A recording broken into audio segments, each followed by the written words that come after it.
Ethan Carter was a broke college student struggling to make ends meet. With mounting student loans and barely enough money for rent, he felt like his life was spiraling out of control. One day, while working part-time as a waiter at an upscale restaurant, he served Evelyn Harper, a wealthy widow in her 70s who had recently lost her husband. Despite their age difference, Evelyn found Ethan charming and kind-hearted. Over several conversations, she revealed that loneliness had consumed her since her spouse's passing. To everyone's surprise, including Ethan's, Evelyn proposed marriage after just 3 weeks of knowing him. She promised financial security and a lavish lifestyle in exchange for companionship. Desperate and naive, Ethan accepted. The day after Ethan said yes to Evelyn's proposal, everything changed. It wasn't just the idea of getting married that overwhelmed him. It was the speed at which things moved. Evelyn wasted no time making plans.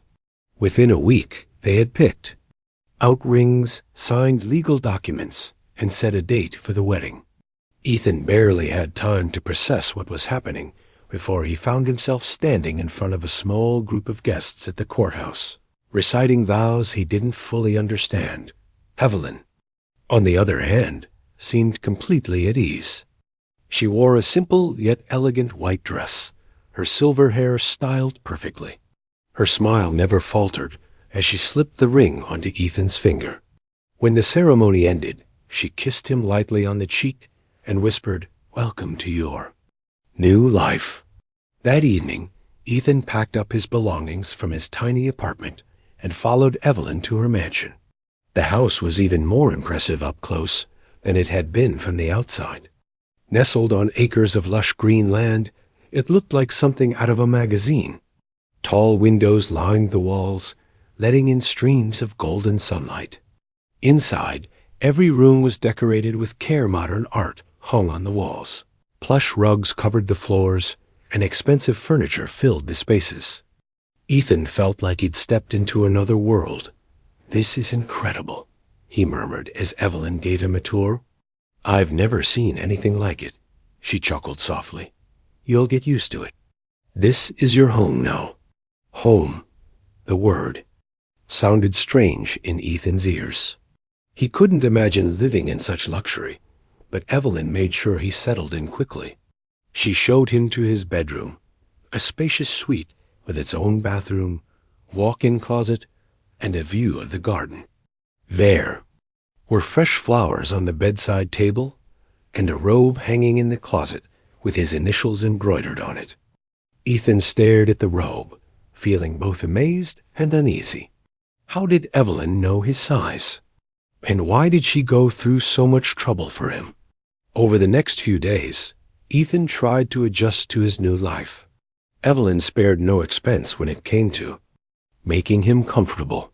She hired a personal chef to prepare meals, bought him a brand new car, and even paid off his student loans without asking. For the first time in years, Ethan didn't have to worry about money. He could sleep late, eat whatever he wanted, and spend hours reading or watching TV without guilt. At first, Ethan felt guilty himself. Wasn't this too good to be true? He kept waiting for the catch, the moment when Evelyn would demand something impossible from him. But she didn't. Instead, she treated him with kindness and respect. They spent their mornings having coffee together, talking about books and movies. In the afternoons, Evelyn invited him to join her for walks around the property or drives into town. At night, they dined together in the grand dining room, sharing stories and laughter. Despite all the luxuries, though, Ethan noticed little quirks about Evelyn that puzzled him. She was always polite, but there was a certain distance in her demeanor, as if she kept part of herself hidden. Sometimes she disappeared for hours without explanation, locking herself in rooms Ethan wasn't allowed to enter. Once, while exploring the house, he stumbled upon a door marked "Private." When he asked Evelyn about it, she simply smiled and said, "That's my workspace. Nothing interesting for you there." Ethan let it go, telling himself not to pry. After all, everyone deserved privacy, right? Still, the locked doors nagged at him.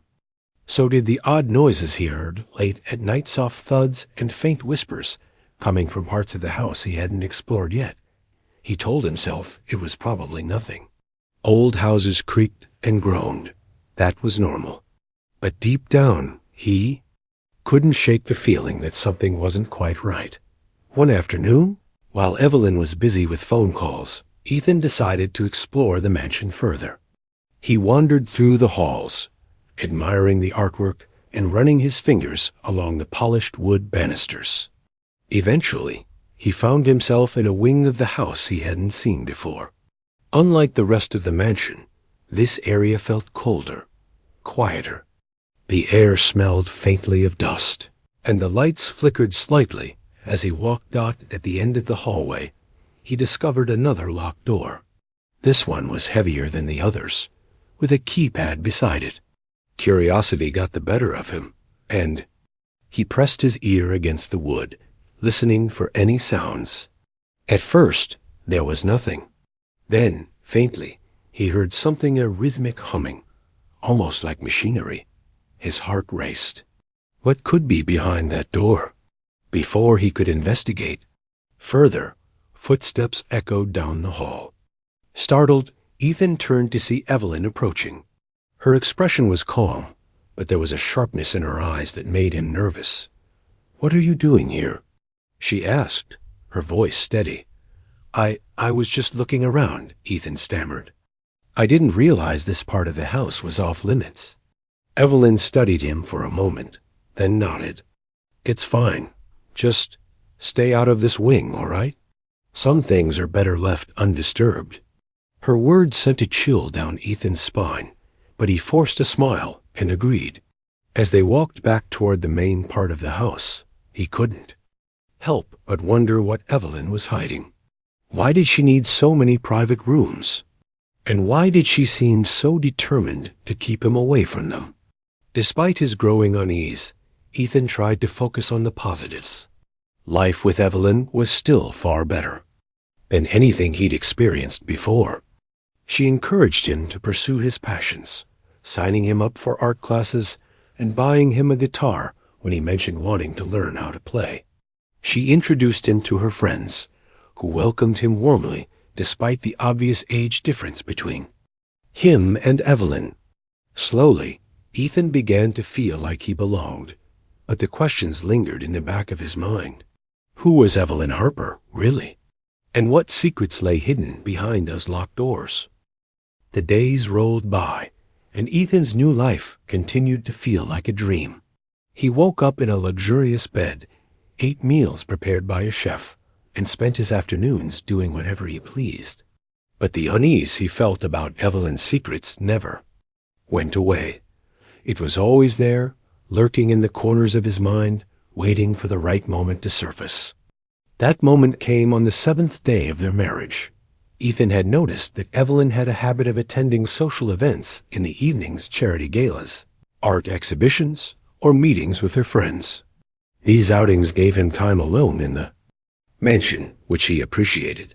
At first, he used the time to relax, but as the days passed, his curiosity grew stronger. The locked doors, the strange noises, the way Evelyn seemed so protective of certain parts of the house, it all gnawed at him. On this particular evening, when Evelyn told him she would be gone for several hours, Ethan decided it was time to find answers. As soon as Evelyn left, Ethan began his search. He started in the wing of the house where he'd seen the heavy door. With the keypad, this time he brought a flashlight from the kitchen and a small screwdriver he found in the garage. He wasn't sure what he hoped to find, but he knew he couldn't ignore the feeling that something important was hidden behind those doors. The hallway leading to the locked door felt colder than before, almost unnaturally so. The air smelled faintly metallic, and the flickering lights cast long shadows on the walls. Ethan hesitated for a moment, then pressed his ear against the door again. The humming sound was louder this time, steady and mechanical, like machines working in unison.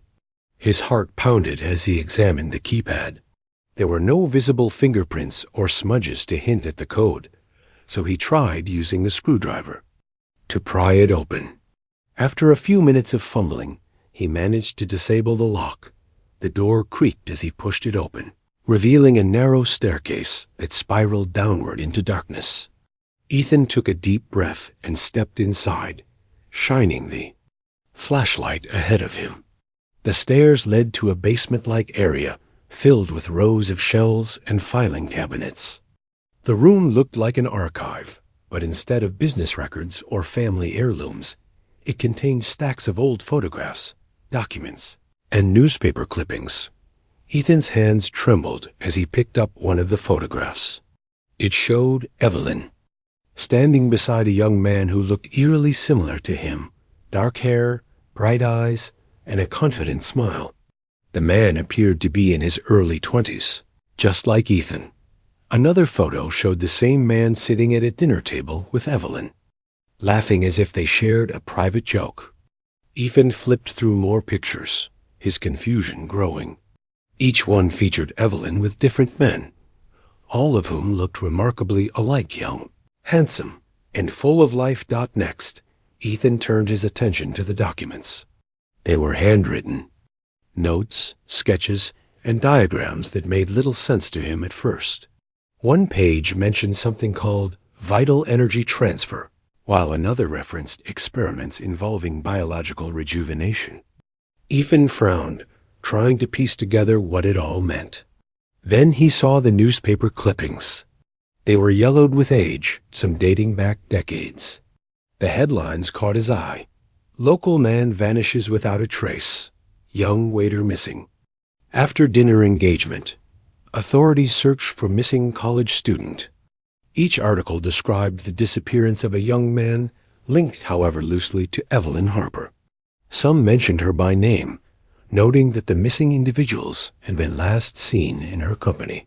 Others hinted at foul play, but offered no concrete evidence. Ethan's stomach churned as he realized the connection. The men in the photographs weren't just acquaintances. They were the very same people mentioned in the articles. And now, he was married to the woman who might have been responsible for their disappearances. Panic set in as Ethan scrambled to put everything back where he found it. His mind raced with questions. Was Evelyn dangerous? Had she lured him into her home under false pretenses? What had happened to those men? Before he could think of a plan, he heard footsteps echoing above him. Someone was coming down the stairs. Ethan froze, gripping the flashlight tightly. He considered hiding, but it was too late.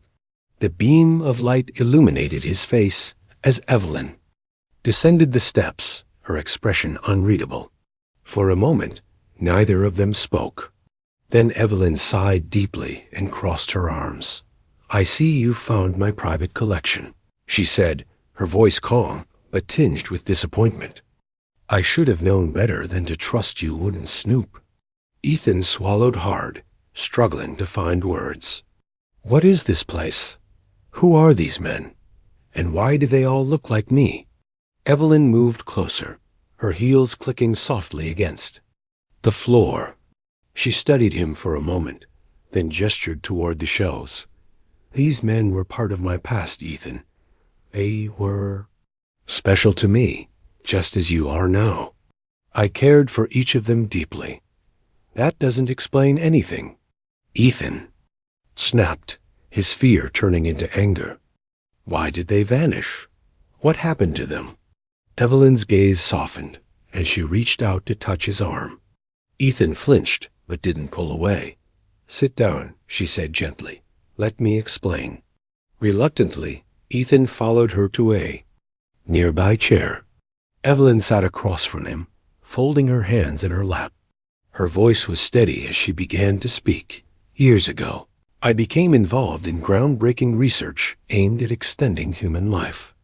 My husband and I worked tirelessly to develop technology that could slow aging and restore vitality. We believed we could conquer death itself. But the process required immense energy, and the only way to sustain it was through donors? Donors? Ethan repeated, his voice trembling. You mean those men gave their lives for you? No, Evelyn exclaimed, shaking her head. It wasn't supposed to harm them, at least, not permanently. The goal was to share vitality, not take it. Entirely. But things didn't always go as planned. Some of the men couldn't handle the strain. Others chose to leave afterward, disappearing to start new lives. I tried to help them, Ethan. I truly did. Ethan stared at her, his mind reeling. And what about me? Am I your next donor? Evelyn's eyes filled with tears. No, Ethan, you're different. I care about you in a way I haven't cared for anyone else. I wanted to share my life with you, not use you. But Ethan wasn't convinced. He stood abruptly, backing away from her. I need to leave, right now. Evelyn rose to her feet, desperation creeping into her voice. Please, Ethan, don't run. Let me prove to you that I'm not the monster. You think I am. But Ethan was already heading for the stairs. His heart pounded as he climbed back up to the main level of the house. He grabbed his coat and keys, determined to escape. Yet, as he reached the front door, he discovered it was locked. The gates outside were closed, and every window was secured. Evelyn had anticipated his reaction. When she appeared in the doorway, her expression was calm but resolute. I can't let you leave, Ethan. Not until you understand. Ethan's world spun as he realized he was trapped. Whatever Evelyn's intentions were, he knew one thing for certain. He couldn't trust her. Ethan's mind raced as he stood in the grand entryway of Evelyn's mansion, his escape route blocked. The heavy wooden door loomed before him, mocking his helplessness. He turned to face Evelyn, who stood a few feet away, her posture calm but firm. Her eyes held a mixture of sadness and resolve, as if she regretted what was happening, but saw no other choice. You can't keep me here, Ethan said, his voice shaking with anger and fear. This isn't right. You're holding me prisoner. Evelyn sighed deeply, stepping closer. I'm not trying to hurt you, Ethan. I just need you to listen. Please, give me a chance to explain everything. Explain? Ethan shot back, his voice rising. You've already told me enough. You admitted to using those men, those poor guys, who disappeared to stay young. And now you expect me to believe I'm different. That you won't do the same thing to me? Evelyn flinched at his words, her composure cracking slightly. She reached out as if to touch him, but Ethan stepped back, putting more distance between them. Her hand dropped to her side, and she looked down for a moment, collecting herself. I never wanted any of this to happen, she said softly. When my husband died, I was left alone with the knowledge we had discovered together. It wasn't perfect. It came with risks, but it was all I had to hold on to. I thought maybe I could find someone who would understand. Someone like you. Understand? Ethan repeated, incredulous. How could anyone understand what you've done? Those men, they trusted you, and you betrayed them. Evelyn's expression hardened, though her voice remained steady. It wasn't betrayal, Ethan. They knew what they were getting into. Some of them volunteered because they believed in the work. Others, yes, perhaps I made mistakes. But I loved every single one of them. I gave them opportunities most people could only dream of. Money, freedom, experiences beyond their wildest imaginations. In return, they helped me continue my research. And then they vanished, Ethan shouted, his frustration boiling over. What happened after that, Evelyn? Did they die? Or did you send them away when they were no longer useful? Evelyn hesitated, her gaze dropping to the floor. For the first time since Ethan had met her, she seemed unsure of herself. When she finally spoke, her voice was barely above a whisper. Not all of them survived the process. Some couldn't handle the strain on their bodies. Their systems shut down. It was tragic, but others chose to leave. They didn't want to be part of it anymore. I let them go, Ethan. I didn't force anyone to stay. Ethan stared at her, his chest tightening. He wanted to believe her, to think there was some shred of humanity left in her actions. But the evidence, the photographs, the newspaper clippings, the locked doors spoke louder than her words. No matter how much she tried to justify herself, the truth was clear. Evelyn Harper was a woman capable of terrible things. What about me? Ethan asked, his voice quieter now, but still filled with dread. Am I supposed to volunteer too? Is that why you married me? To bring me here and use me like the others? No, Evelyn exclaimed, her tone sharp with urgency. You're wrong, Ethan. I married you because I care about you, not because I need another donor. Yes, I admit I was drawn to you partly because of your youth and vitality. But it's more than that. You remind me of who I used to be, full of hope, curiosity, and kindness. I wanted to share my life with you, not take yours. Ethan shook his head, unable to accept her explanation. If that's true, then let me leave.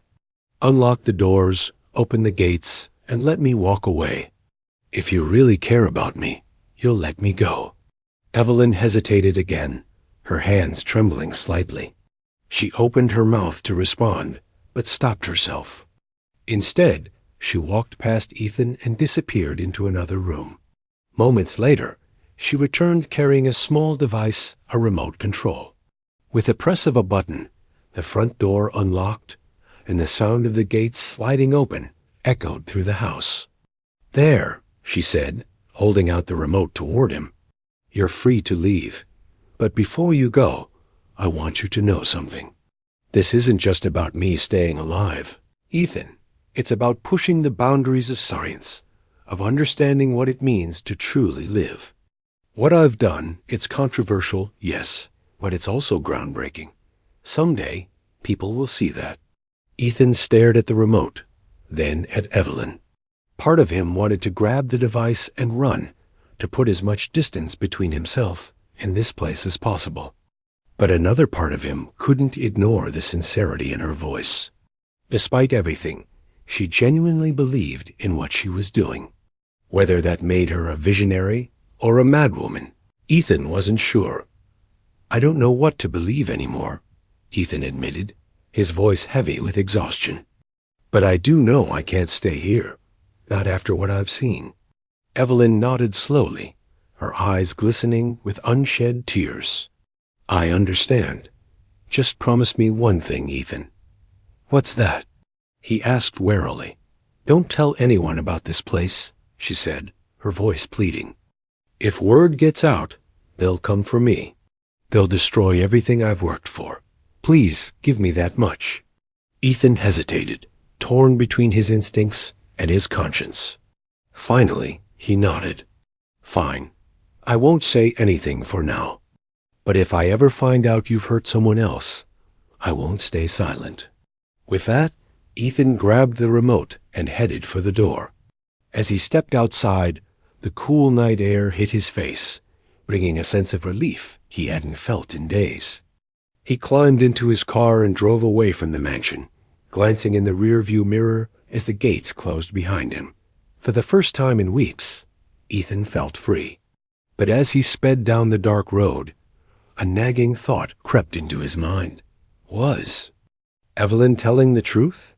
Or was this just another game to keep him quiet until she decided what to do next? The next morning, Ethan woke up in his old apartment, which felt smaller and dingier than he remembered. He spent hours pacing back and forth, replaying the events of the previous night in his head. He couldn't shake the feeling that something was off, that Evelyn's confession wasn't the whole story. That afternoon, while scrolling through news articles online, Ethan stumbled upon an old report about a missing person case linked to Evelyn. The article mentioned a name he hadn't noticed before, Dr. Richard Langston. According to the report, Langston had been Evelyn's late husband, a renowned scientist who had mysteriously vanished shortly before his death. Curious, Ethan dug deeper, uncovering fragments of information about Langston's work. It turned out he had been researching experimental treatments for aging, but his projects were shut down due to ethical concerns. As Ethan pieced together the puzzle, a chilling realization dawned on him. Evelyn hadn't inherited her wealth solely from her husband. She had built it around his groundbreaking and dangerous research. And if Langston himself had disappeared under suspicious circumstances, what did that mean for the men who followed? Ethan's phone buzzed, pulling him out of his thoughts. It was a text message from an unknown number. "You'll never truly be free, Ethan. We're connected now." His blood ran cold. How did Evelyn know where he was? Had she tracked him somehow? Or was this just another attempt to scare him into silence? Whatever the case, one thing was certain. Ethan's life would never be the same again. Ethan stared at the text message on his phone, his hands trembling. The words repeated in his mind. "You'll never truly be free, Ethan. We're connected now." It wasn't just the message itself that terrified him. It was the implication behind it. Evelyn knew where he was. Somehow she had found him. And worse, she seemed to suggest that their connection went deeper than he realized. For hours, Ethan sat on the edge of his bed, staring at the blank wall across from him. His tiny apartment felt suffocating, like the walls were closing in on him. He tried to convince himself that the message was just a scare tactic, a way for Evelyn to keep him quiet. But deep down, he couldn't shake the feeling that something was wrong, something he didn't fully understand yet. The next morning, Ethan decided to take action. He couldn't live in fear, waiting for Evelyn to make her next move.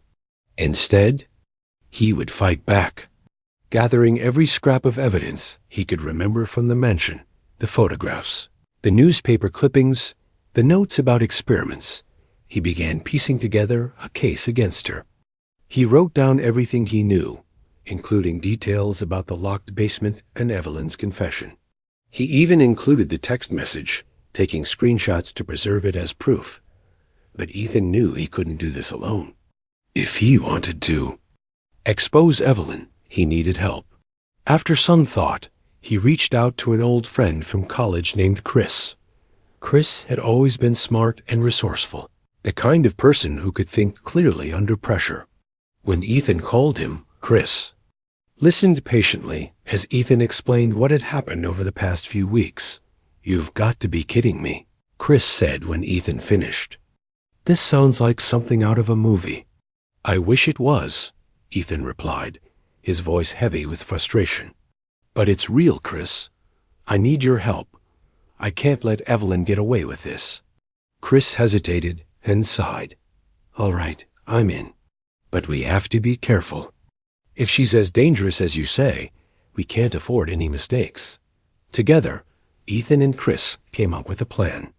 They would gather more evidence, starting with public records and news archives related to Evelyn Harper. Using online databases, they uncovered dozens of articles linking Evelyn to various incidents involving young men who had gone missing. Some of the cases dated back decades, while others were more recent. Each story shared eerie similarities. The men had all been seen with Evelyn shortly before disappearing, and none of them were ever found. As they dug deeper, Ethan noticed another pattern. Many of the missing men had worked jobs similar to his. Own waiters, bartenders, or students struggling financially. It was almost as if Evelyn sought out individuals who were vulnerable, people desperate enough to accept her offers without asking too many questions. The realization made Ethan sick to his stomach. He had been one of those people lured in by promises of wealth and security. With the evidence mounting, Ethan and Chris decided it was time to go to the authorities. They visited the local police station and met with Detective Laura Myers, a seasoned investigator known for handling difficult cases. At first, Detective Myers seemed skeptical, brushing off Ethan's claims as wild accusations. But when Ethan showed her the documents and photos he had collected, her expression changed. "This is disturbing," she admitted, flipping through the pages. If even half of this is true, we're dealing with something very serious. Detective Myers agreed to look into the matter, promising to review the evidence and interview Evelyn. She warned Ethan to stay safe and avoid contacting Evelyn directly, but Ethan couldn't sit still. Every day felt like an eternity as he waited for updates. In the meantime, he continued working with Chris to uncover more information, hoping to strengthen their case. A week later, Detective Myers called Ethan with news. Her team had raided Evelyn's mansion, searching for evidence to support his claims. What they found shocked everyone. Hidden rooms filled with medical equipment, journals detailing experimental procedures, and vials labeled with cryptic codes. There were also personal belongings belonging to several of the missing men watches, wallets, and pieces of clothing, all preserved as if Evelyn had kept them as mementos. Armed with this new evidence, the police arrested Evelyn Harper on multiple charges, including kidnapping, fraud, and attempted murder. The media frenzy that followed was overwhelming. Reporters swarmed outside Ethan's apartment, eager to hear his side of the story. Some portrayed him as a victim manipulated by a wealthy predator, while others painted him as a greedy opportunist who had married Evelyn for money. Ethan ignored the coverage, focusing instead on testifying against Evelyn in court. During the trial, Evelyn maintained her innocence, claiming that her research was intended to advance science, not harm anyone. She described herself as a pioneer, misunderstood by society, comparing her work to other controversial breakthroughs throughout history. Her eloquent speeches won over some members of the jury, but the overwhelming amount of evidence against her left little room for doubt. In the end, Evelyn was sentenced to life imprisonment with no possibility of parole. Ethan felt a mix of relief and unease as he watched Evelyn being led away in handcuffs. Justice had been served, but he couldn't shake the feeling that the nightmare wasn't entirely over. Even after the trial ended, strange things began happening. His phone buzzed late at night with unknown numbers, only to show empty messages when he answered. Shadows moved outside his window, though no one was there when he checked. And then there was the growing sense that someone or something was watching him. One evening, while unpacking boxes in his apartment, Ethan stumbled upon a small envelope tucked inside his belongings. He didn't recognize it at first, assuming it was junk mail or a misplaced receipt. But when he opened it, his blood ran cold. Inside was a note written in elegant handwriting. "You can run, but you'll never escape your destiny." Ethan's heart pounded as he read the words over and over again. How had the note gotten into his things? Had Evelyn managed to sneak it in before her arrest? Or was someone else involved, someone working on her behalf? Before he could process what it meant, Ethan felt a sharp pain in his chest. Gasping, he clutched at his shirt, stumbling toward the bathroom mirror. What he saw stopped him in his tracks. Faint lines were forming around his eyes, deeper than they should have been for a man his age. His skin looked paler, almost translucent, and his reflection seemed different somehow. Panic set in as Ethan realized the truth. Evelyn's experiments hadn't ended with her arrest. Whatever she had done to him during their time together was still affecting him, and it might already be too late to stop it. Ethan collapsed onto the floor, his mind racing.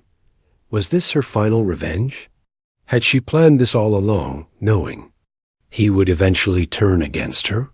Or was it simply a side effect of the technology she had used, a price he hadn't understood until now? Whatever the answer, one thing was clear. Ethan's life was forever changed, and unless he could find a way to undo what Evelyn had done, his fate might be far worse than anything he had imagined. Ethan sat on the cold bathroom floor, staring at his reflection in the mirror. The lines around his eyes were more pronounced now, and his skin looked unnaturally pale, almost translucent. He felt a strange heaviness in his chest, as if an invisible Weight was pressing down on him. His breathing grew shallow, and every movement felt exhausting. It wasn't just fear or stress, it was something deeper, something wrong inside him. The note from Evelyn burned in his mind. You can run, but you'll never escape your destiny. Her words echoed like a curse, taunting him with their inevitability. Ethan wanted to believe it was all in his head, that the changes he saw were imagined, but he couldn't deny what was happening to his body. Something had been done to him, something irreversible. Desperate for answers, Ethan called Chris. His friend arrived within minutes. Concern etched across his face when he saw Ethan's condition. What happened? Chris asked, kneeling beside him. You look different. I don't know, Ethan admitted, his voice trembling. It started after I found that note. Something's wrong, Chris. Really wrong. Chris helped Ethan stand and guided him to the couch. As Ethan explained everything, the note, the physical changes, the growing sense of dread, Chris listened intently, his brow furrowing with worry.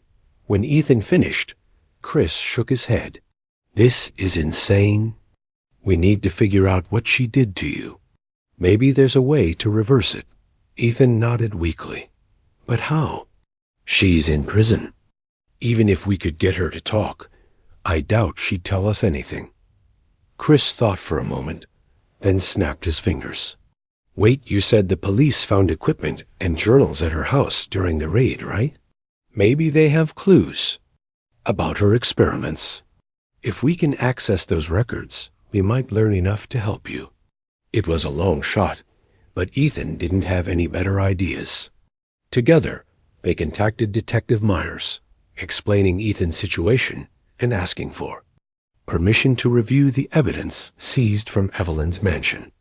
To their surprise, Detective Myers agreed, though she warned them not to interfere with the ongoing investigation.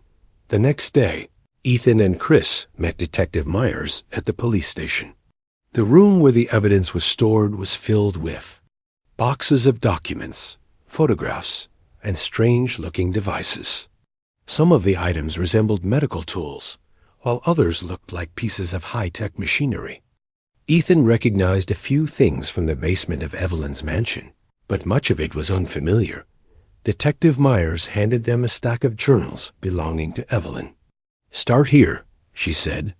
These contain detailed notes about her experiments. Be careful, they're disturbing. Ethan opened the first journal, flipping through pages covered in neat handwriting and diagrams. The entries described complex procedures involving biological rejuvenation and energy transfer. One section caught Ethan's attention, a passage detailing a process called vital resonance, which supposedly allowed vitality to be shared between individuals. According to Evelyn's notes, the procedure required precise calculations and carried significant risks for both parties involved. As Ethan read further, he discovered something chilling. Evelyn had written about a phenomenon she referred to as residual bonding. If a donor survived the initial transfer, their life force became permanently linked to hers. Over time, the donor would begin experiencing accelerated aging or other side effects, depending on the success or failure of the experiment. That's me, Ethan whispered, his hands shaking. She must have done this to me without telling. That's why I'm feeling like this. Chris leaned over, scanning the page. There's got to be a way to stop it. Does she mention anything about reversing the process? Ethan flipped through the rest of the journal, searching for answers. Near the end, he found a brief reference to a stabilization protocol designed to sever the connection between donor and recipient. However, the entry was incomplete, ending abruptly with a cryptic warning. Failure to execute properly may result in catastrophic consequences for both subjects. This is useless, Ethan exclaimed, slamming the journal shut. Even if we knew how to do it, we don't have the equipment or knowledge to try. Detective Myers stepped closer, placing a hand on Ethan's shoulder. We'll keep looking. There might be more information elsewhere in the evidence. Don't give up yet? Despite her encouragement, Ethan felt hopeless. Every second that passed brought him closer to whatever fate awaited him. The weight in his chest grew heavier, and his vision blurred as exhaustion took hold. He barely registered Chris leading him outside, insisting he get some fresh air. Over the next few days, Ethan and Chris scoured the remaining evidence, piecing together fragments of information.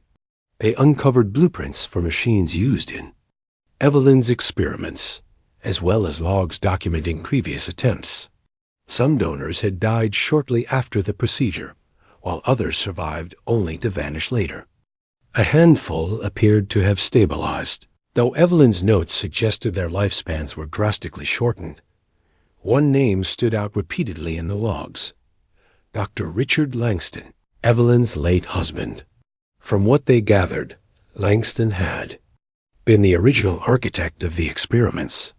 After his disappearance and presumed death, Evelyn had taken over the research, refining it over decades. But even with her improvements, the process remained unpredictable and dangerous. Ethan began to suspect that his own connection to Evelyn went beyond the marriage. Perhaps she had chosen him specifically because of his resemblance to Langston. Maybe she had hoped to recreate something she had lost, or finish what her husband had started. As the days turned into weeks, Ethan's condition worsened. His hair turned gray overnight, and his muscles ached constantly. He struggled to eat or sleep, plagued by nightmares of Evelyn watching him from the shadows. Despite his deteriorating health, he refused to give up. With Chris's help, he tracked down former colleagues of Dr. Langston, hoping someone might shed light on the experiments. Their efforts paid off when they located an elderly scientist named Dr. Margaret Hall. She had worked alongside Langston before retiring years ago. When Ethan showed her Evelyn's notes, Dr. Hale's expression darkened. "I thought this madness ended long ago," she muttered. Langston was brilliant, but obsessed. He believed he could conquer death itself. And Evelyn, she was just as driven as he was. Dr. Hale agreed to assist them, poring over the evidence and offering insights based on her past work. Together, they identified key components of the stabilization protocol mentioned in Evelyn's journal. Though incomplete, the instructions provided a framework for severing the bond between donor and recipient. Armed with this knowledge, Ethan and Chris returned to the police station, requesting access to the confiscated equipment from Evelyn's mansion. Detective Myers hesitated, but eventually relented, allowing them to use a secure facility to attempt the procedure. The night before the experiment, Ethan lay awake, staring at the ceiling. He knew the risks if something went wrong. He might not survive. Yet, doing nothing meant accepting Evelyn's twisted legacy. For better or worse, he had to try. The next morning, Ethan entered the facility, accompanied by Chris and Dr. Hale. The setup was crude, cobbled together from Evelyn's machines and makeshift modifications. As Dr. Hale calibrated the equipment, she turned to Ethan. "Are you ready for this? Once we start, there's no turning back." Ethan nodded, determination replacing his fear. "I'm ready." The procedure lasted hours, each moment fraught with tension. Sparks flew from overloaded circuits, and alarms blared as the machine struggled to maintain stability. Ethan gritted his teeth against the pain, focusing on the faces of his friends, as they worked tirelessly to save him. Finally, the machines powered down, leaving the room eerily silent. Ethan slumped forward, gasping for breath. For a moment, no one spoke. Then Chris broke the silence. "It worked. You're free, Ethan." Tears welled up in Ethan's eyes as he realized the truth. The bond was gone. Whatever Evelyn had done, to him, it was over. Exhausted but alive, he leaned back in the chair, letting the relief wash over him. In the weeks that followed, Ethan began to recover. His strength returned, and the lines around his eyes faded. Though the scars of his ordeal remained, he felt lighter, unburdened by Evelyn's shadow. With Chris's support, he vowed to move forward, determined to rebuild his life. As he stood outside his apartment one evening, watching the sunset, Ethan reflected on all that had happened. Evelyn Harper had tried to control his destiny, but in the end, he had reclaimed it. Whatever challenges lay ahead, he faced them with newfound resilience and hope.